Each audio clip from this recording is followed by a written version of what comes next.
Semangat ya dok, ayo berikan tepuk tangannya Bapak Ibu. Oke, Iya. Terima kasih loh yang mau datang di kondisi seperti ini ya. Walaupun deg-degan ya, tapi tetap datang aja demi belajar, ya nggak? Oke. Untuk hari ini, itu saya mau ngomongnya tentang detox. Ya, detox. Ibunya nggak apa-apa di sebelah sini. Nggak merapat dengan teman-temannya, nggak apa-apa juga sih ya, terserah aja di mana aja. Oke, kalau kita ngomongin soal detox, ya, itu kita ngomonginnya itu ada dua hal yang mau kita bicarain. Pertama, tentang toksinnya sendiri. Toksin itu apa sih? Apa yang dikatakan sebagai suatu racun? Kalau kita bilang racun, selalu yang dalam bayangan kita adalah kalau kemakan nanti kita bisa mati, itu doang. Padahal racun itu nggak hanya segitu doang, ya. Dikatakan racun kalau dia suatu bahan ini punya efek yang berbahaya bagi hidup kita. Tapi kadang itu hanya secara bentuk bahannya aja, bukan soal jumlahnya. Kadang-kadang kalau umpamanya sampai mengakibatkan kematian, contoh kayak orang bilang-bilangnya keracunan gitu ya, itu kan sampai dosisnya berarti harus tinggi. Tapi bisa nggak sih suatu bahan itu dia itu sebenarnya sih nggak kelihatan banget ya menyebabkan hal yang berbahaya untuk tubuh kita, tapi termasuk dalam golongan racun. Oh, itu ada lebih banyak. Apa aja contohnya? Logam berat. Logam berat itu biasanya kita temuinnya di mana? Ada yang tahu nggak? Kapan kita ketemu sama logam berat? Kemasukan logam berat? Tahu? Bisa. Sayur bayam, ya mungkin tergantung mengolahnya ya. Bisa dari makanan ya. Atau bahkan paling sering sebenarnya logam berat itu dari mana? Dari air. Nah, air yang ternyata masih ada kandungan logam beratnya.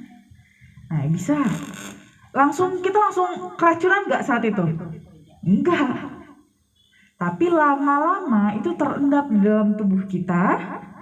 Baru nanti beberapa tahun kemudian setelah lama mengendap, barulah timbul masalahnya. Bahkan kita aja lupa gara-gara apa ya kok jadi kayak gini. Ya iyalah udah berapa tahun nih, mana ingat minum air apa aja. Ya kan? Atau bisa juga dari biotoksin ataupun juga dari industri kimia lainnya. Nah, makanya kenapa ini perlu dikeluarkan dengan apa namanya detoksifikasi. Detoksifikasi itu dia suatu proses mengeluarkan atau menetralkan kualitas racun dari suatu racun supaya racun ini nggak jadi berbahaya bagi tubuh kita, sekaligus dikeluarkan dari dalam tubuh ya. Nah, kalau tadi racun, kita ngomongin soal racun tadi. Racun ini pun dibagi dua macam lagi namanya ya. Ada exogenous toxin, ada endogenous toxin. Yang exogenous, yang X ya, namanya juga sudah X, dari luar masuknya. Berarti biasanya ini sering kali dari yang kita konsumsi, kemasukan. Dari mana aja? Bisa dari zat-zat kimia masuk ke dalam tubuh kita. Contoh apa? Industri bisa, tapi mungkin biasanya kalau zat-zat kimia yang masuk ke dalam tubuh itu melalui makanan seringnya. Contoh apa? Mecin. Sederhana ya, tapi itu termasuk dalam kategori racun loh. Ya, yang sintetik. Ya. Terus juga polusi. Kita kehirup terus kan, apalagi kalau kita yang sering di jalan, yang naik motor. Ya kan, naik kendaraan umum, itu tuh seru semua deh, ya kan? Itu masuk dalam exogenous toxin. Belum lagi obat-obatan bagus atau enggak sebenarnya? Dia punya dua efek, tergantung jumlah. Di batas tertentu dia punya efek mengobati, di batas tertentu dia punya efek meracuni, gitu ya. Makanya tetap dia masuk dalam kategori racun. Nah, ada lagi yang namanya endogenous, endo, dalam. Jadi justru tubuh kita sendiri yang menghasilkan racunnya. Dari mana contohnya? Kita tahu di dalam tubuh kita ini kan ada flora normal namanya ya. Seperti apa? Bakteri usus, ya kan? Ada bakteri di kulit juga ada, ya. Mikroba-mikroba di kulit ada. Normal nggak dia di situ? Normal. Tapi dia punya pembuangannya sendiri. Sehingga itu juga bisa menjadi toksin buat tubuh kita. Terus hormon kita perlu hormon nggak? Perlu. Buat kerjanya organ-organ kita dia butuh hormon. Tapi hormon pun sekaligus menjadi racun juga buat tubuh kita. Serba salah ya. Belum lagi ada asam empedu. Terus belum lagi sisa-sisa metabolisme. Emang tubuh kita nggak boleh bermetabolisme? Sel-sel kita sangat perlu bermetabolisme. Kalau enggak kita dapat energi dari mana coba? Ya kan? Tapi hasil metabolisme itu sisanya itu menjadi racun bagi tubuh kita ya. Makanya perlu untuk didetoksifikasi. Nah kalau kita ngomongin detoksifikasi, ini ada beberapa organ yang memang punya peran utama. Peran-peran pembuangan. Ya, terutama adalah yang paling besar hati. Tapi itu pun gak hanya hati saja. Nanti dari hati itu bisa disalurkan lewat beberapa organ lainnya. Seperti lewat mana? Ginjal ya, kalau lewat ginjal nanti dia jadi urin. Bentuknya urin. Atau lewat sistem pencernaan, usus. Itulah nanti jadi feses. Ya, atau dari kulit. Jadi keringat. Atau paru-paru. Lewat pengeluaran udara. Ya, lewat saluran pernafasan. Nah, ini nanti dikeluarkan di sana. Dan itu pun gak bisa asal keluar-keluar aja teman-teman. Masuk ke dalam tubuh, keluar begitu saja. Enggak juga. Ada beberapa yang harus diproses dulu. Karena dia udah keburu stuck di dalam tubuh kita. Jadi harus melalui suatu proses supaya biasa dia dilepaskan lagi dan baru bisa keluar. Nah ini, itulah nanti perannya si proses detoksifikasi ini. Makanya kayak tadi, apa tadi contoh racun yang dari luar? Mecin. Apakah bisa kita makan mecin keluarnya mecin? Enggak kan? Nah, pasti kan keluarnya udah bentuknya udah berbeda lagi. Itulah nama proses detoksifikasi itu. Gitu ya. Nah, kalau proses ini jelek, gagal proses detoksifikasinya, toksin yang di dalam tubuh kita akhirnya numpuk terus, ditabung, tambah lagi, karena kan setiap saat ada yang masuk lagi, yang baru lagi kan, sedangkan yang sudah masuk nggak bisa dikeluarin, akibatnya numpuklah di dalam tubuh. Kalau udah numpuk, ini bisa berbahaya. Inilah baru nanti kita akan mengalami masa-masa keracunan tadi, yang tanpa kita sadari ya. Nah, ciri-ciri kita sudah mulai keracunan tadi apa saja? Nah ini nih, kalau saya kok susah banget dok mau diet. Nah kalau udah ada mulai keluhan itu tuh, saya kayak nurunin berat badan tuh susah banget. Padahal saya udah olahraga, saya udah jaga makan tapi gak turun-turun dok. Hati-hati, jangan-jangan detoksifikasi kita, buang-buang racun kita jelek. Karena banyak racun yang terpendam dalam tubuh kita akhirnya merusak sel-sel tubuh. Merusak sel-sel tubuh sehingga sel-sel tubuh kita yang punya peran untuk membakar lemak tadi itu nggak bisa kerja, gitu ya. Terus juga mulai ada bau mulut. Saya padahal sudah sikat gigi, tapi kok saya masih bau mulut ya? Jangan-jangan detoksifikasi kita jelek. Terus jerawatan juga termasuk salah satu tanda detoksifikasi kita juga jelek ya. Terus kalau PMS, kram, buatnya biasanya yang cewek-cewek ya kan, kram, PMS.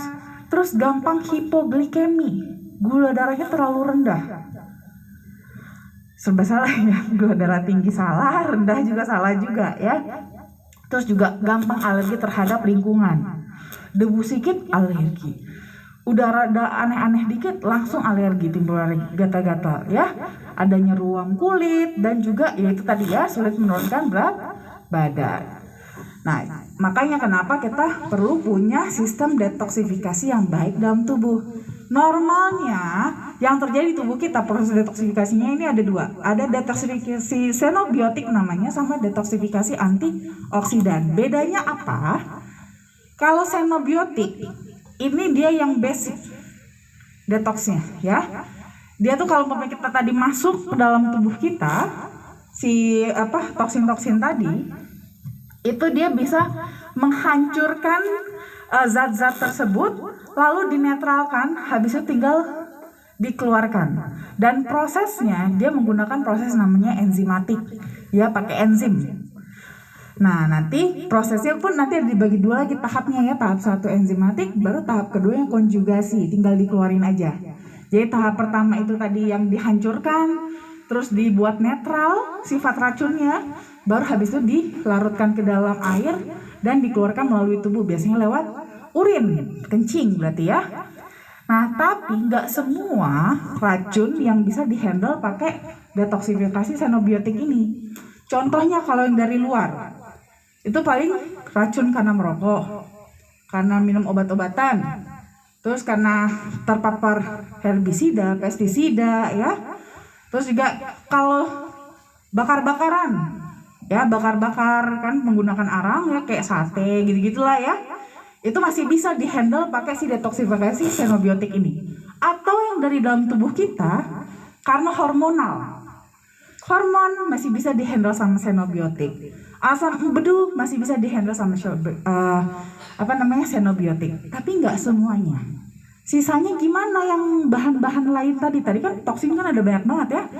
Yang lainnya gimana? Itu harus dihandle-nya sama yang antioksidan. Ya, kalau antioksidan dia lebih kepada tadi kan cuma dihancurkan terus habis itu dilarutkan, buang. Kalau ini benar-benar diikat gitu ya, diikat supaya dia nggak bisa merusak bahan-bahan lain sampai nanti saatnya dia dikeluarkan dari dalam tubuh. Apa yang biasanya diikat? Radikal bebas, yang punya sifat radikal bebas gitu ya. Seperti apa? Biasanya kalau yang umum itu dari luar itu bisa karena merokok, polusi, standarnya itu kalau kita radikal bebas. Tapi kalau dari dalam tubuh, inilah contohnya ya, hasil-hasil metabolisme. Sisa-sisa metabolisme kita itu dia justru malah sampahnya sifatnya itu radikal bebas, malah nggak bisa dihandle sama xenobiotik, harus dihandle sama yang antioksidan ya. Nah sama, untuk mengerjakan ini yang bisa nggak banyak juga. Yang bisa enzimatik, kalau enzim bisa, tapi hanya enzim-enzim tertentu yang bisa punya efek antioksidan spesifik. Atau bisa juga umpamanya kita konsumsi antioksidan yang dari luar. Makanya kan suka disuruhkan banyak makan buah, banyak makan sayur. Kenapa? Itu ada banyak kandungan antioksidannya. Tujuan di sana. Sama bisa juga ambil dari fitokimia yang punya sifat antioksidan seperti flavonoid dan terpenoid ya. Nah ini sumber-sumber contohnya tadi yang bisa dihandle sama antioksidan. Ya selain tadi kan merokok kan masih bisa, ya kan? Yang nggak bisa produk pembakaran, obat-obatan masih bisa sama xenobiotik. Yang nggak bisa sama xenobiotik itu radiasi UV dan ozon. Nah jadi ini yang suka kena matahari ya harus konsumsi antioksidan supaya bisa dilakukan detoksifikasi antioksidan. Terus yang dari dalam tubuh lebih kepada metabolisme. Kalau kita ngomongin metabolisme, apapun jadi berhubungan.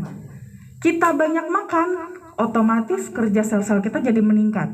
Metabolismenya meningkat, otomatis sampahnya makin banyak. Kita olahraga, sama juga, sel kita aktif, bekerja, metabolismenya meningkat, ampasnya pun meningkat. Terus juga kalau kita lagi sakit, sama juga. Metabolisme kita juga meningkat karena harus berusaha recovery kan? Otomatis ampasnya juga meningkat. Hal-hal ini menyebabkan toksin kita semakin meningkat. Makanya harus ada detoksifikasi antioksidan ya.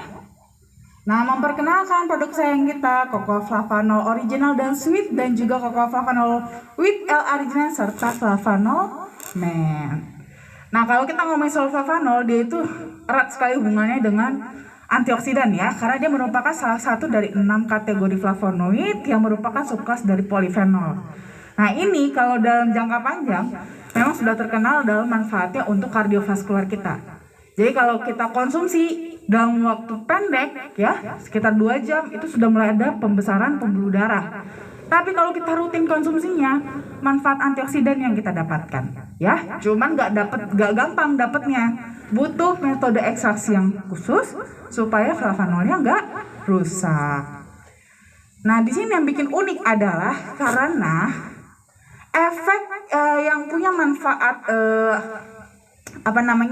antioksidannya itu, pengikat radikal bebasnya itu, yaitu katekin dan epikatekin, itu justru adanya di molekul yang panjang. Karena molekul yang panjang, dia punya cabang tangannya banyak. Karena cabang tangannya banyak, satu molekul dari si flavonoid pada kokoa ini bisa mengikat banyak radikal bebas.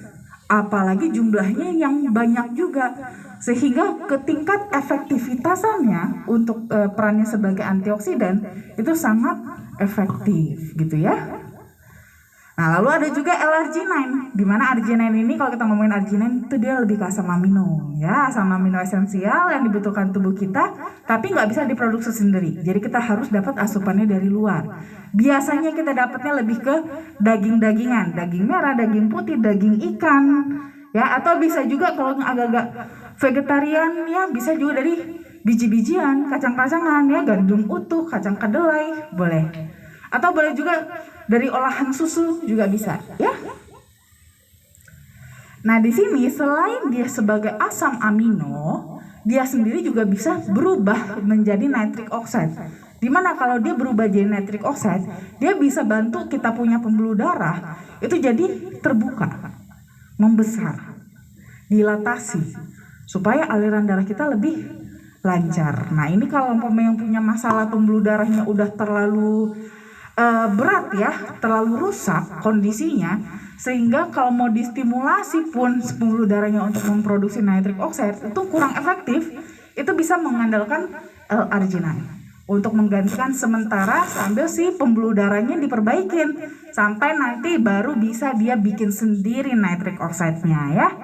Selain itu arginine juga punya manfaat dalam merangsang pelepasan hormon. Kalau yang buat anak-anak tuh hormon pertumbuhan, buat yang diabetes itu hormon insulin ataupun senyawa-senyawa lain dalam tubuh ya.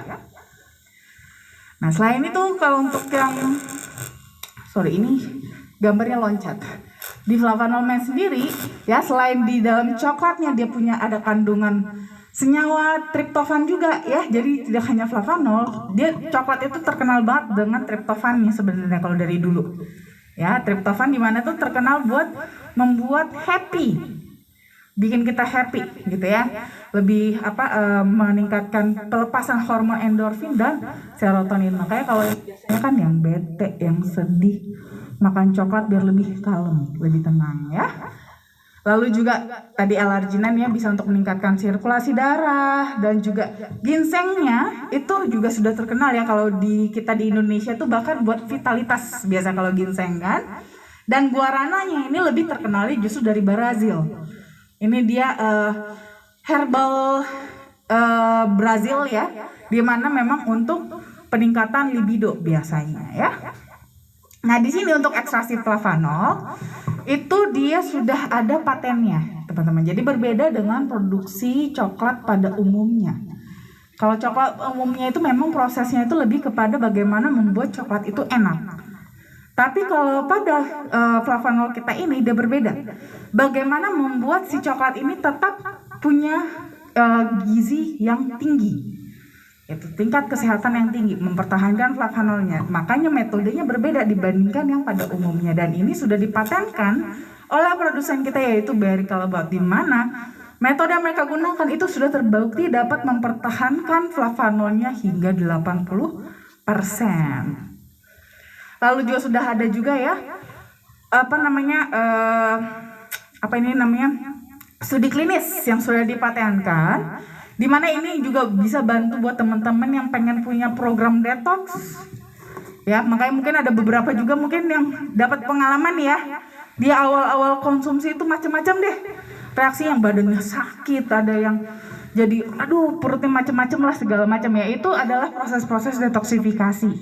Ya, di sini memang sudah ada patennya juga, bisa bantu juga untuk menurunkan berat badan dengan membakar lemak. Sehingga dengan pembakaran lemak yang lebih tinggi, tempat-tempat simpanan toksin kita itu bisa lebih berkurang. Sehingga tubuh kita tidak cenderung untuk menyimpan toksin, tapi untuk membuang, ya.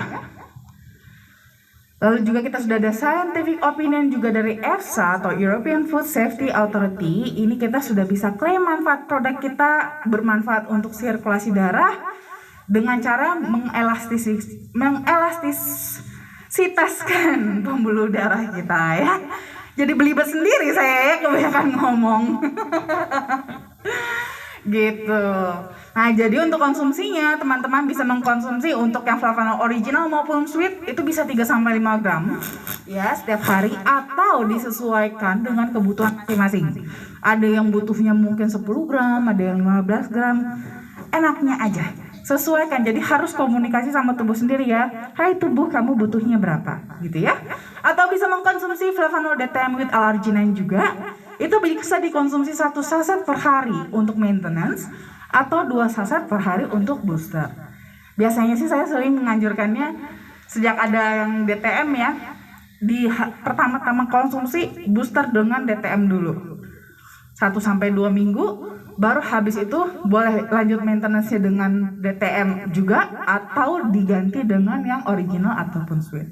Tapi tetap kembali kepada masing-masing karena cocok-cocokan.